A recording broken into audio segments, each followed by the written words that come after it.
Capítulo 1. El nacimiento de la oscuridad, Cronos y la maldición del tiempo. Antes del Olimpo, antes de los dioses que el mundo adora, existía el caos. De ese abismo sin forma surgieron los primeros seres primordiales: Gea, la tierra; Urano, el cielo; y con ellos nació el miedo. Urano engendró hijos con Gea, los titanes, pero los odiaba. Los encerró en las profundidades de la tierra. Gea, herida y furiosa, buscó venganza. Uno de sus hijos respondió al llamado: Cronos, el más joven, el más ambicioso y el más peligroso.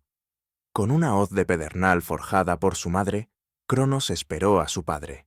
Y cuando Urano descendió a la tierra, Cronos lo mutiló, lo destronó, lo convirtió en recuerdo. Pero el tiempo es cíclico, y lo que se hace, se paga. Cronos se convirtió en rey de los titanes. Gobernó con poder absoluto, pero una profecía lo condenó. Uno de sus hijos lo destronaría, como él hizo con su padre. Y así Cronos empezó a devorar a sus propios hijos. Hestia, Deméter, Hera, Hades, Poseidón, todos tragados al nacer, engullidos por el miedo de su padre. Pero su esposa, Rea, no podía permitir más horror, y con astucia escondió al sexto hijo, al niño que cambiaría la historia, al único que sobreviviría. Ese niño se llamó Zeus. Capítulo 2. La guerra de los dioses, Titanomaquia y la traición celestial. Oculto en una cueva del monte Ida, en Creta, Zeus fue criado en secreto por ninfas y bestias. Mientras Cronos gobernaba con puño de hierro, su verdugo crecía, esperando el momento de atacar. Cuando alcanzó la madurez, Zeus no solo era poderoso, era implacable. Regresó al Olimpo y con la ayuda de Metis, la diosa de la astucia, engañó a Cronos. Le dio una poción que lo obligó a vomitar a sus hijos, los hermanos de Zeus, ya adultos, liberados del vientre de su padre. Y así comenzó la guerra más grande jamás contada en los cielos, la Titanomaquia. Durante 10 años, los titanes, liderados por Cronos, lucharon contra los dioses olímpicos, dirigidos por Zeus. El cosmos fue su campo de batalla. Los rayos de Zeus incendiaban los cielos. Los mares temblaban bajo la furia de Poseidón. El inframundo se abría con los rugidos de Hades. Pero los titanes eran poderosos, inmortales, no podían ser derrotados, hasta que Zeus liberó a los cíclopes y a los hecatonquiros, monstruos olvidados, hijos de Gea, encerrados por el mismo Cronos. Los cíclopes forjaron el rayo para Zeus, el tridente para Poseidón y el casco de invisibilidad para Hades. Armados con estos artefactos, los dioses arrasaron a los titanes. La traición se cobró el trono. Zeus, el hijo menor, se convirtió en rey de dioses, pero no mostró piedad. Cronos fue encadenado y enviado al Tártaro, junto con los demás titanes. La guerra terminó, pero la oscuridad no. El Olimpo fue erigido sobre los huesos de una generación derrotada. ¿Victoria o reemplazo del tirano? Porque en la cima de la gloria, los dioses no eran sabios, eran humanos, caprichosos, vengativos y crueles. Capítulo 3. Las sombras del Olimpo. Incestos, castigos y secretos divinos. La guerra terminó, pero el caos no.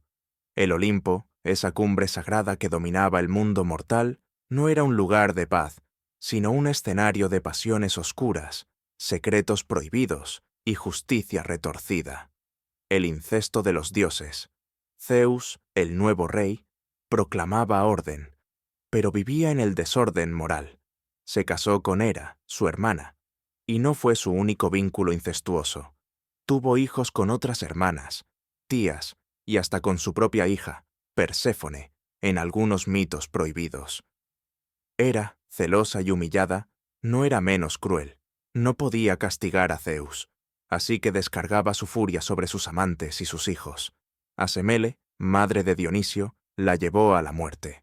A Leto, madre de Apolo y Artemisa, la persiguió por todo el mundo, impidiéndole dar a luz.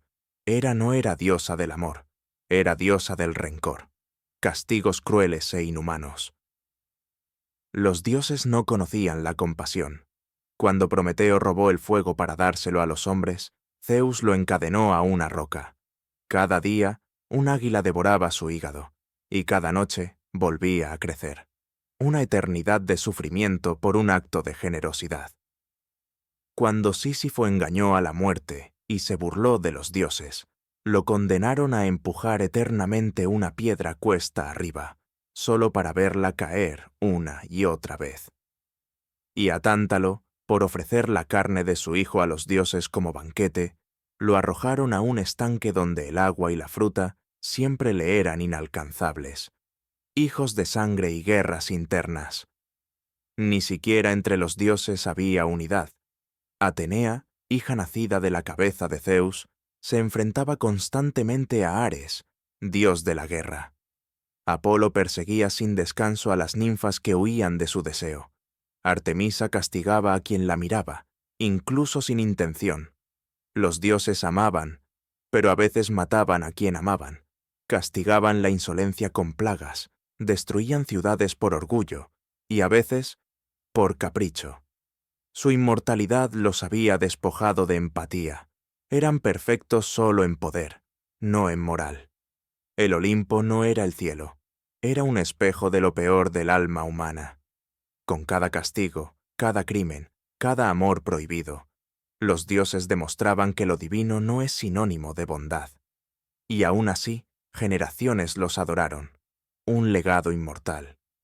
Hoy, los nombres de Zeus, Hera, Apolo o Atenea aún resuenan en templos, libros y estrellas, pero su legado no es uno de virtud, sino de advertencia. Porque si los dioses, con todo su poder, no supieron escapar de la corrupción, la lujuria y la violencia, ¿qué nos dice eso de la condición humana?